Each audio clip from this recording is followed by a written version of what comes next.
माता सीता का चंडी का अवतार लेने की कथा हिंदू धर्म के महाकाव्य रामायण से जुड़ी हुई है। यह घटना उस समय घटी जब रावण द्वारा माता सीता का अपहरण किया गया था और राम के लिए उनका उद्धार करना अत्यंत आवश्यक था। लेकिन इस कथा के पीछे एक गहरी और सार्थक धार्मिक और आध्यात्मिक दृष्टि छिपी हुई है, जिसे समझना बहुत महत्वपूर्ण है। रामायण में वर्णित है कि रावण के अत्याचार और अहंकार को नष्ट करने के लिए राम ने युद्ध की योजना बनाई थी।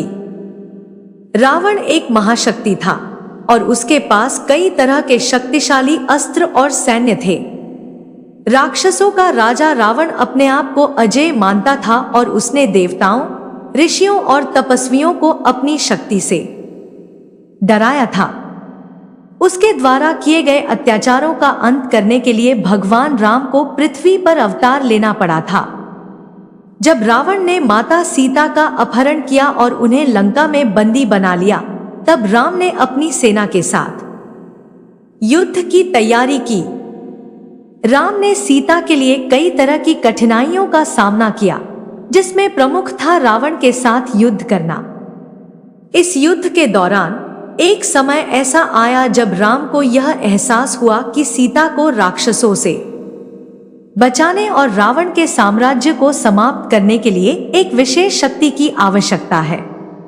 यही वह समय था जब सीता ने चंडी का रूप धारण किया। चंडी का रूप धारण करने के पीछे एक विशेष कारण था। चंडी, जिन्हें दुर्गा और काली के रूप में भी पूजा जाता है, शक्ति की देवी हैं। उनका अवतार राक्षसों और बुराई के विनाश के लिए होता है।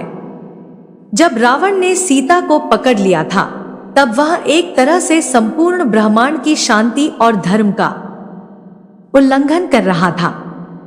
सीता ने अपनी आराधना और तपस्या से चंडी का रूप लिया ताकि वह अपने तपोबल से रावण के अत्याचारों का नाश कर सके और राम के मार्ग को सरल बना सके। माता सीता का चंडी रूप लेना इस बात का प्रतीक था कि जब पाप और अधर्म बढ़ जाते हैं, तो देवी शक्ति स्वयं अवतार लेकर उसे समाप्त करने के लिए प्रकट होती हैं।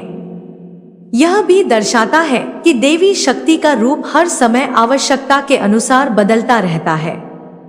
जहां एक ओर सीता आदर्श पतिव्रता और धर्मनिष्ठा की प्रतीक थी, वहीं चंडी का रूप लेने से यह भी सिद्ध हुआ कि कभी कभी शक्तिशाली राक्षसों के खिलाफ युद्ध करने के लिए कठोर रूप धारण करना भी जरूरी होता है।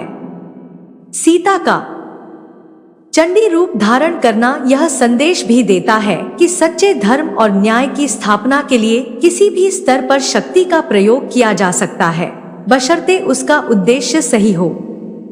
यह घटना दर्शाती है कि देवी शक्ति का कोई एक रूप नहीं है, बल्कि वह समय और स्थिति के अनुसार बदलती है और यह सृष्टि की रक्षा के लिए अपने हर रूप में सक्रिय रहती है।